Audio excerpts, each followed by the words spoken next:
Olá, turma, muito boa noite para você que me assiste aqui no nosso canal, né, na nossa aula. Vamos dar início então a mais uma aulinha de TGP, né, Teoria Geral do Processo. Bom, turma, nós estamos ainda, né, nesse assunto aqui das garantias constitucionais, tá bom? É um assunto um pouco. Não é que o assunto, não é que o assunto é longo, é que são várias garantias, tá? Então nós estamos aí na continuidade, né, dessa disciplina, eu se não me engano, dessa base tecnológica da ementa de vocês. Se não me engano, na parte 4, né? Já é a quarta aula que nós estamos tendo sobre esse assunto. Então, fazendo um checklist do que a gente já viu, né? Então, a gente falou um pouquinho da Constituição, tá? Vocês têm uma disciplina só disso, né? Noções do direito constitucional. Bom, aí a gente começou então com as garantias. Então, o primeiro que a gente viu foi acesso à justiça, a gente falou da assistência judiciária, tá? Devido processo legal, na passibilidade do poder judiciário, nós falamos da isonomia processual, contraditório e ampla defesa, tá? Então, isso que a gente viu até agora foram essas garantias aqui. Na nossa aula de hoje, a gente vai ver então mais duas, tá ok? Então, a gente vai ver da inadmissão da prova ilícita, tá? Ilícita, hein? Na aula passada a gente viu ampla defesa, tá? Então hoje nós vamos ver da inadmissão, da proibição da prova ilícita. E nós vamos ver essa outra garantia aqui, tá ok? Que é o juízo promotor natural. Bom, então vamos começar então pela inadmissão da prova ilícita, ok? Bom, a parte tinha o direito de se defender. A gente viu então na aula passada, tá, o princípio do contraditório e da ampla defesa, tá ok? Então isso foi visto lá que a parte tem direito de se defender, tá bom? Mas, né, gente, para tudo tem um limite, tá? Então você pode se defender, claro, deve, tá? Deve defender-se, tá bom? Mas não a qualquer custo, tá? Então tem a frase lá do Maquiavel, lá nos fins justificam os meios, né? Toma cuidado com esse negócio, tá? Porque até onde você está disposto a fazer o quê, né? Para chegar no seu objetivo, tá bom? Então às vezes você vai se defender de um processo, você vai entrar em outro aí, né? Ó, para conseguir a prova, a parte infringiu a lei, tá? Então por isso que a prova é ilícita, tá? Como que uma prova pode ser ilícita, professor? Quando ela foi obtida, tá, por meios ilícitos, tá? Então a prova, se não fosse obtida por meio ilícito, ela seria uma prova cabível, tá? É uma prova cabível.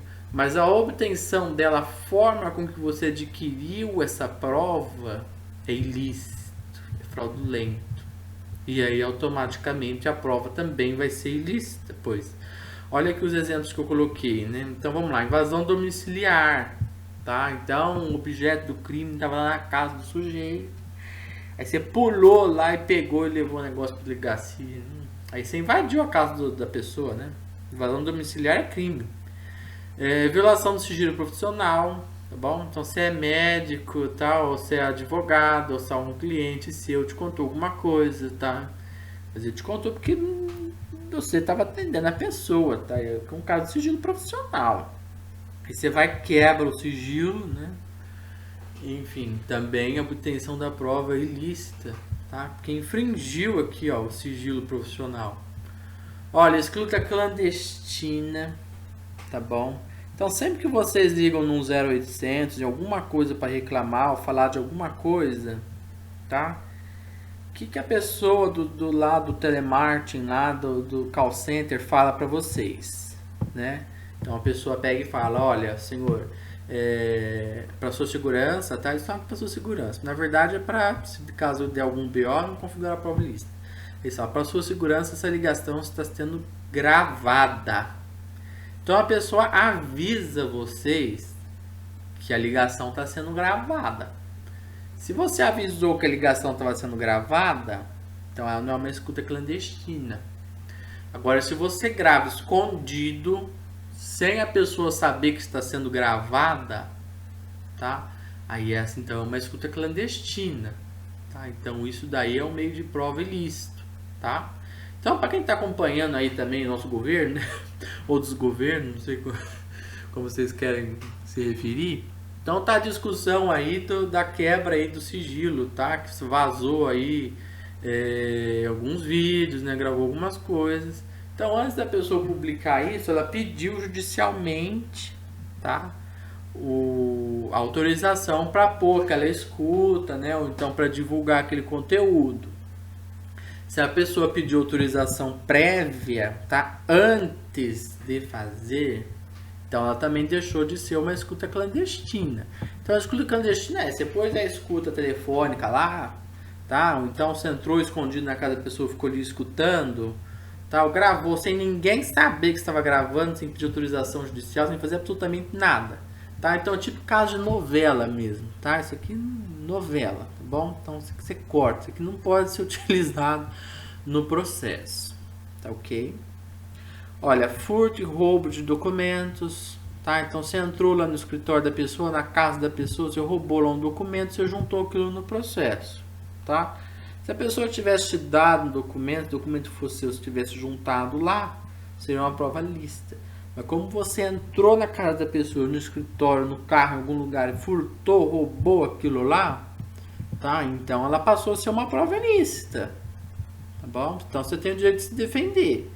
Tá? Agora você não tem direito de invadir a casa do sujeito, de roubar, tá? A prova dele. Então você roubou o celular da pessoa, né? Que lá tinha as provas. Olha, ameaça. Então você chamou lá uma testemunha, tá? Para depor lá a seu favor. E aí você ameaça a testemunha, né? Olha, se você, dependendo do que você falar lá, eu vou te complicar, né? Então eu vou pegar a sua família, tá? Então, que no caso de uma prova testemunhal, tá? Que a testemunha foi então coagida, ameaçada. Então ela se tornou uma prova ilícita. Bom, então é o tipo de coisa que você também não vai poder fazer durante o processo, né? Bom, aqui está a base legal, tá? Então nós estamos falando de garantias constitucionais. Então tá mais uma vez aqui o artigo 5º, né? Não vou copiar de novo o caput do artigo. São inadmissíveis no processo as provas obtidas por meio ilícitos, tá bom? Olha, obtidas por meios ilícitos, tá? Então, por melhor que seja a prova, por melhor que seja, que a professora que essa prova se eu juntar no processo eu vou ganhar, tá? Mas você obteve por meio ilícito, você roubou, você furtou, você pôs escuta clandestina, você fez uma coisa errada lá para obter essa prova, tá? Então, isso se tornou uma prova ilícita. Não pode ser juntado no processo, infelizmente. Bom, por mais crucial que seja a prova, por mais maravilhosa que seja a prova, se a obtenção dela teve erro, tá? Teve uma caca, você não pode juntar no processo isso. Então, mais uma vez, galera, a vida da gente não é uma novela, né? Então, uma coisa é a ficção, né? Outra coisa é a realidade. Olha, isso aqui é muito interessante, tá dentro aqui dessa garantia, tá? Então é o mesmo assunto. Teoria dos frutos da árvore envenenada, tá? É uma teoria que decorre dessa inadmissão da prova ilícita. Então essa aqui é uma teoria que veio do direito norte-americano, tá? Fruits of Possessions Tree, tá? Teoria dos frutos da árvore envenenada. Bom, então se a árvore está envenenada, se considera também que todos os frutos da árvore estão. Porque o que está envenenado é a árvore. Tá? Então todos os frutos que aquela árvore produziu estariam então envenenados. Tá bom? Se tem um dos frutos que estão envenenados, automaticamente se presume que os outros também estarão. Tá? Então as provas devem ser retiradas do processo. Tá? Também as provas derivadas das ilícitas. Tá ok? Então, por exemplo, deixa eu pensar aqui. Você colocou a escuta lá, clandestina. Bom. E aí alguém falou que uma das provas, né, que você podia juntar no processo, estava escondido em tal lugar. Aí você vai a essa escuta clandestina, tá? Então a pessoa lá assumiu tal autoria do crime e tudo mais. E pela escuta telefônica você descobriu que a arma do crime estava em X lugar. Aí você vai na delegacia lá no inquérito, ou então a autoridade especial que está tocando inquérito, descobre a prova lá, o objeto do crime, a arma, tá? Como que ele descobriu essa? Aí pega a arma, tá? E na arma tem as digitais do lado da pessoa que está sendo acusada. Se a pessoa tivesse achado aquela arma ali, o acaso, então o policial fez a batida lá, achou a arma. Isso é uma coisa. Aí leva pro laboratório, né, vai fazer a pesquisa lá, tudo mais. Descobre as digitais, confirma. Tá. Mas ele achou na batida policial. Agora ele achou porque ele pôs uma escuta telefônica lá e que a pessoa falou pra outra onde que pôs a arma, né? Olha, galera, então é complicado, né? Porque se você não tivesse posto a escuta telefônica lá, você não ia descoberto onde estava a arma. Vocês entenderam? Então uma coisa está ligada à outra, tá? A gente chama no direito penal isso de nexo de causalidade. Então uma coisa está ligada à outra. Então por um meio de prova ilícito, você descobriu uma outra prova, tá? Então considere-se que todos estão ilícitos, todos estão aí envenenados, os dois, tá bom? Porque os dois decorreram de um meio de prova ilícito, tá? Então, tipo assim, ó, é uma escadinha, né? Um negócio que já brincaram aquele negócio que tem um monte de numerinhos que vocês vão ligando e ele forma um desenho. Então, é a mesma coisa, tá? Uma coisa levou a outra, tá bom? Então, você desconsidera todos que estão relacionados, tá, ao meio de prova ilícito, tá, ok? Ah, professor, a pesquisa que eu fiz lá, o exame da digital não é um e-mail ilícito. É o que eu expliquei, não seria se você tivesse lá descoberto, tá? Então, se lá na hora do crime você fez a revista no sujeito, a arma estava com ele, isso é uma coisa. Agora você descobriu por meios ilícitos, tá? Então a prova ilícita contamina todo o processo. Você também sei que é complicado, viu? Porque, por exemplo, depois que você descobriu, fez o exame lá da digital, você descobriu quem que é o autor, tá? O juiz vai falar, essa meio de prova não pode ser postulado em juízo, tá? Então exclui essa prova do processo. Tá, mas você já sabe, né? Então é complicado, porque você já apresentou a prova. Aí o juiz manda retirar do processo, tá bom? O juiz manda retirar. Mas o fato é que já, de uma forma ou de outra já surtiu efeito, né? Que se você já sabe que tem uma arma do crime com a digital da pessoa, tá? Então mesmo que o juiz manda tirar do processo, é complicado, porque contaminou, né? Esse é o meu ponto de vista. Bom, então o que acontece, né? Quando a prova é ilícita? Ela é nula, tá? De pleno direito. Não deve constar nos autos dos processos, tá bom? A qualquer momento pode ser declarada a nulidade da prova, tá? Ilicitude.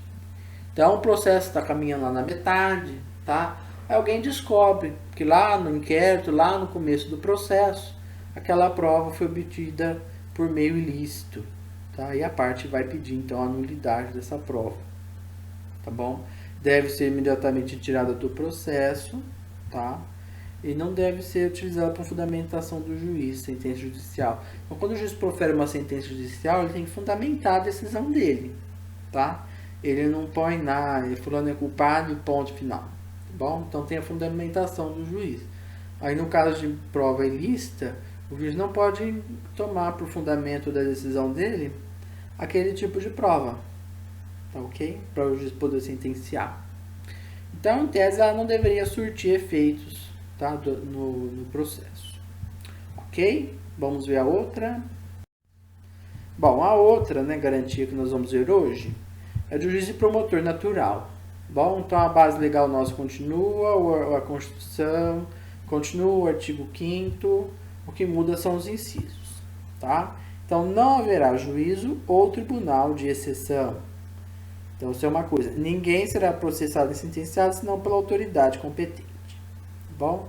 Então, desses dois aqui, nasce o nosso juízo promotor natural. Tribunal de exceção significa um tribunal que foi criado só para aquela finalidade, tá? E depois deixou de existir, tá bom? Então, por exemplo, olha, então, no final da Segunda Guerra Mundial, tá? Olha, guerra mundial, tá? Então, o mundo inteiro estava em guerra. Aí acabou a guerra, tudo mais, a Alemanha perdeu, o Japão perdeu. E, bom, a história todo mundo sabe. Mas e aí, quem que vai julgar esse pessoal todo aí? Né? Então foi criado, na época, criou um tribunal, tá? Militar, né? Para juizar esses crimes aí, tá bom? E incorrer penas aí para os países que perderam, tá? Então tiveram o poder militar diminuído, tá bom? O contingente diminuído, eles não podem ter arma nuclear, isso e aquilo outro.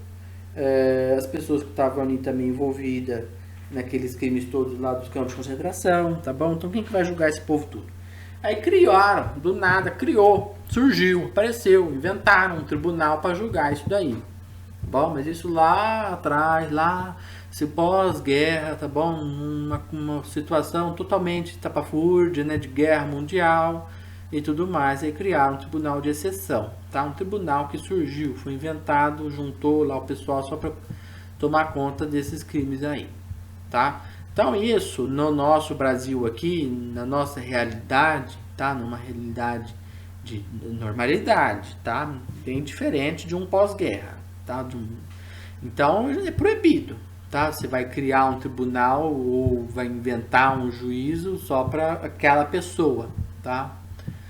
Então você já vai usar o que já existe. Ninguém será processado nem sentenciado senão pela autoridade competente, por juiz ou desembargador ou ministro daquela vara que caiu o processo. Então, olha aqui, né? Então não vai ser julgado por tribunal novo, tá? Diferente do que foi lá na pós-guerra, tá? O julgamento será por órgãos competentes que haviam sido criados com finalidade definida, tá? Além do Poder Judiciário, outros órgãos também têm finalidade de julgamento.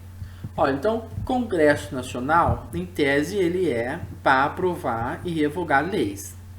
Tá? O que é o Congresso Nacional? É a união das senadores e deputados federais. Tá? Então, você imagina que lá em Brasília tem aquelas duas torrinhas lá, e tem aquele negócio virado para cima e aquele outro negócio virado para baixo. Aquilo lá é o Congresso Nacional. Ele foi criado para legislar. Tá? Só que ele julga também. Tá? Então, nós vimos aí no caso da Dilma. Então teve a tua votação lá, acho que todo mundo deve ter acompanhado, tá, que tudo aquilo que aconteceu. Bom, então ela foi julgada lá no processo de impeachment. Tá ok? E lá é poder legislativo. Tá? Então ele também tem algumas funções aí que transcendem, né? E lógico, o poder judiciário esse daí é para julgar mesmo. Mas olha, vejam bem, esse impeachment não é uma novidade, né? Então isso daí já existe no ordenamento jurídico. Tá bom? Tá lá na Constituição Brasileira. Então não inventaram isso daqui para julgar a Dilma, não. Tá? Então isso aqui já existia antes. Tá bom? É perfeitamente normal. Então quando a Constituição foi feita, quando desmembrou lá os poderes, judiciário, executivo, legislativo, tá bom? Já previam então esse tipo de situação. Tá? Não foi uma coisa igual ao Tribunal de Nuremberg que surgiu para julgar aquilo específico, não. Então já existia, embora não seja a finalidade principal, tá, dos senadores e deputados, mas a lei já previa. Tá? Bom, aqui são os órgãos judiciários, então nós temos vários, né? Nós temos vários, né? Por exemplo, aqui é a primeira instância, então você imagina que são as cidades. Tá? Então você tem vara civil, vara criminal, vara federal, vara do trabalho. Tá bom? Tem eleitoral também, quando tem período de eleição, lógico, aí você chama o tribunal eleitoral, aliás, vara eleitoral, surge aqui uma vara eleitoral. Tem a segunda instância, tá? Então os tribunais, cada estado ou região tem o seu, trata-se de um órgão colegiado.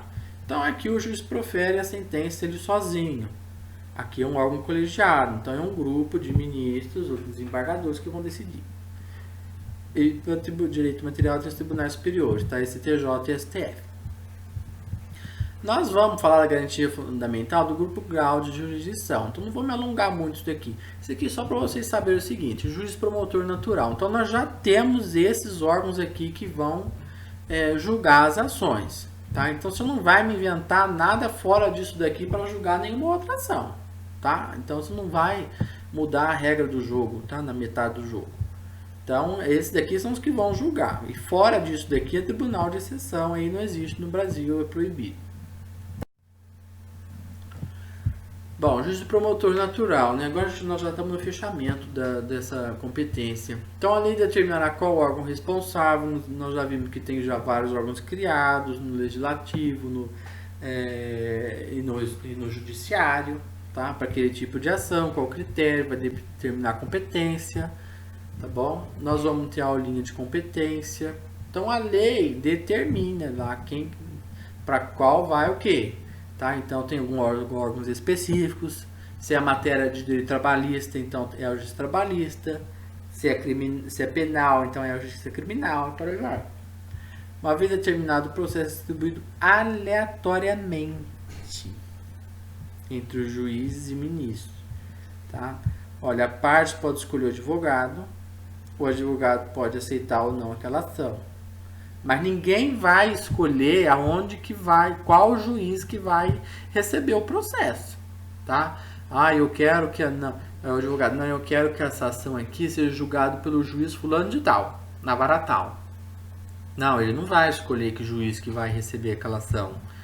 Então tem essas regrinhas aqui para falar onde que a ação vai ser ajuizada, tá? Então, por exemplo, a ação vai ser ajuizada no fórum da comarca de Barretos, tá? Vai passar pela justiça civil, tá? Então não é criminal, nem trabalhista, é civil, tá? Só que lá em Barretos tem mais de um juiz, tá? Então para quem que vai essa ação? Nem o juiz vai escolher, tá? Então eles não vão fazer uma mesa redonda lá, vai pôr todos os processos que tem lá e eles vão escolher entre eles quem que vai pegar o quê. Tem nada disso. Então é feito por sistema, tá informatizado, cada juiz vai receber aquela ação. Por isso que a gente fala juiz de promotor natural, tá? Natural por quê? Porque ninguém escolhe. Então tem a lei que determina, tá? As especificidades, tá? Dos tribunais, civil, criminal, penal, federal, tá? Eleitoral, por aí vai. E a cidade onde que vai cair. E o juiz que vai ajuizar é o juiz daquela comarca que caiu. Tá bom? Inclusive, né, o Moro aí, por exemplo, no caso do Moro, tá? Que na época ele era juiz da Federal, acho que de Curitiba, né? Ele não escolheu pegar a ação da Lava Jato, tá? Então o negócio caiu no colo dele. Então tem lá a lei, onde que vai ajuizar, por quem, quando e como, né? E aí ele era o juiz da Federal lá, e o negócio caiu no colo dele, tá? E ele não pode se negar a ajuizar. Tá, nós já vimos lá que o juiz não pode se negar a ajuizar, a não ser que ele seja suspeito, né? Cadê? Tal. Onde que eu coloquei aqui? Aqui, ó. A não ser que ele seja impedido. Tá? Então, por exemplo, a parte é pai e mãe dele, ou a parte é namorado, então é sócio, ou ele tem... Entenderam? Quando ele é impedido, tá? Quando ele não tem nada disso, aí ele não pode se negar. O negócio caiu lá.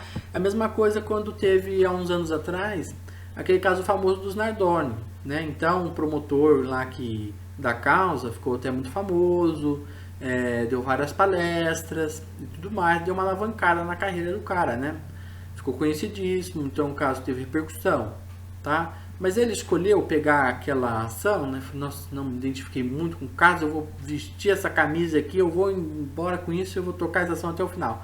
Não, lógico, ninguém tirou mérito, né, de nenhum dos dois, nem do Moro e nem não sei o nome do promotor, do caso dos Nardoni. Ninguém tirou mérito, tá? Não estou falando nada disso. Eu estou falando que eles não escolheram pegar, tá? Então o negócio, eles eram os juízes e os promotores daquela cidade, daquela vara, e caiu com eles, tá? E mais, lógico, não estou tirando mérito de nenhum dos dois, não estou tomando partido de nada, tá? Só estou explicando que do mesmo jeito vai acontecer, tá? Quando vocês forem, então, ingressar com uma ação, tá? Na comarca de vocês, vocês não vão escolher o juiz, nem o juiz vai escolher o processo, tá? O processo vai naturalmente para quem tiver que cair, para quem for o juiz daquela vara, tá bom? Ninguém vai escolher nada. Por isso que é o juiz de promotor natural. E é até estranho o juiz e o promotor querer escolher, né? Porque daí eles estão... eles têm interesse, então, algum tipo de interesse naquela ação, né? Então ficaria estranho, tá? Não é a finalidade deles se autopromoverem, tá? Vamos ver, acho que eu acabei. Sim, acabei. Nós não terminamos as garantias constitucionais, tá ok? A gente vai continuar com elas nas próximas aulas. Mas agora acho que tá acabando, turma. Vocês já enjoaram desse assunto? Eu acho que agora tá acabando, tá bom? Mas na aula que vem ainda é ela, tá ok? Bom, estou à disposição de vocês nas plataformas, como sempre, tá bom? Podem me procurar. Espero que eu tenha sido claro aí nas minhas explicações. Caso não tenha sido, vocês podem tirar dúvida comigo, tá bom? Me dá feedback também de alguma coisa que vocês acham que pode ou deve melhorar, ok? Estou totalmente aberto. Podem vir conversar comigo, não tem problema nenhum. Então, boa noite para todos, tenham ótimos estudos, tá ok? Tchau, tchau. Agradeço aí a atenção de vocês.